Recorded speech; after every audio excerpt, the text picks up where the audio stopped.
Supreme court ने मराठा आरक्षण के मामले की सुनवाई के दौरान सभी राज्यों से जवाब मांगा है। इस दौरान सुप्रीम कोर्ट इस बात पर भी विचार करेगा कि क्या कोई भी राज्य अपनी तरफ से किसी वर्ग को पिछड़ा घोषित करके आरक्षण दे सकता है।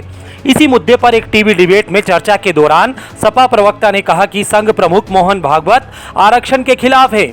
प्रवक्ता के इतना कहते ही एंकर ने उन्हें टोकते हुए कहा कि मैं आपकी बात समझ गया। दरअसल टीवी चैनल न्यूज 24 पर आयोजित एक डिबेट शो में एंकर मानक गुप्ता ने समाजवादी पार्टी के प्रवक्ता से सवाल पूछते हुए कहा कि अगर उत्तर प्रदेश की योगी सरकार नौकरियों में स्थानीय लोगों को आरक्षण देती है तो आप इसका विरोध करेंगे। इसके जवाब में समाजवादी पार्टी के प्रवक्ता मनोज सिंह ने कहा कि हम यहाँ चाहते हैं कि देश के हर नौजवान को किसी भी हिस्से में नौकरी करने का अवसर मिले।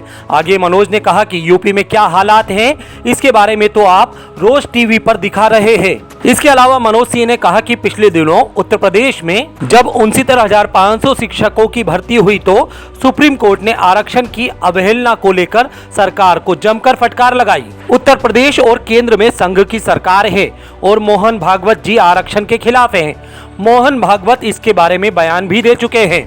मनोज सिंह के इतना कहते ही एंकर मानक गुप्ता ने उनको बीच में टोकते हुए कह दिया कि मैं आपकी बात समझ गया। आपका क्लियर स्टैंड है कि जातियों के आधार पर पिछड़ी जातियों को जो आरक्षण मिल रहा है वो मिलते रहना चाहिए। मानक गुप्ता के इतना कहने के बाद समाजवादी पार्टी के प्रवक्ता मनोज सिंह ने कहा कि हमारा क्लियर स्टैंड इस बात पर है कि जिसकी जितनी संख्या भारी उसकी उतनी हिस्सेदारी। इसके बाद जब मानक ने कहा कि आप यही कहना चाह रहे हैं कि जातियों के आधार पर ही आरक्षण मिलना चाहिए, तो मनोज ने जवाब देते हुए कहा कि आप प्रबुद्ध पत्रकार हैं और सारी बातों को समझते हैं। बता दें कि सुप्रीम कोर्ट में 5 जजों की बेंच ने मराठा आरक्षण को लेकर सुनवाई शुरू की है। सुनवाई के दौरान कोर्ट ने सभी राज्यों को नोटिस जारी किया है।